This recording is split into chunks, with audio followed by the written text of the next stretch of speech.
నమస్కారం అండి. అందరూ బాగున్నారా? ఈరోజు మహాభారతం 15th ఎపిసోడ్ పాండవులు కౌరవులు.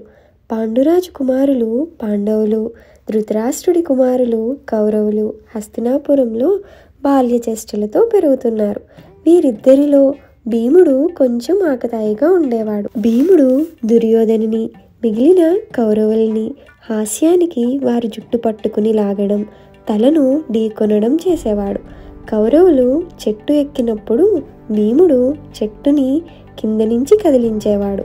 దానితో చెట్టుపైన ఉన్న కౌరవులు కింద పడేవారు. ఈ కారణాల వల్ల ధృతరాష్ట్ర కుమారులకి వారి బాల్యం నుంచే భీముడిపై కోపం ఉండేది.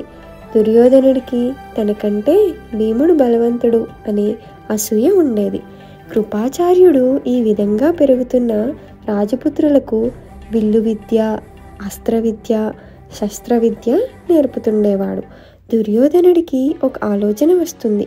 తన తండ్రి అంధుడు అవడం వల్ల పాండురాజు రాజ్యాన్ని పరిపాలించాడు. తనకంటే పెద్దవాడు కాబట్టి ప్రస్తుతం యువరాజుగా ఉన్న యుధిష్ఠిరుడు రాజు అవుతాడు. యుధిష్ఠిరుడు రాజు కాకముందే భీముని చంపాలి అనే ఆలోచన వస్తుంది.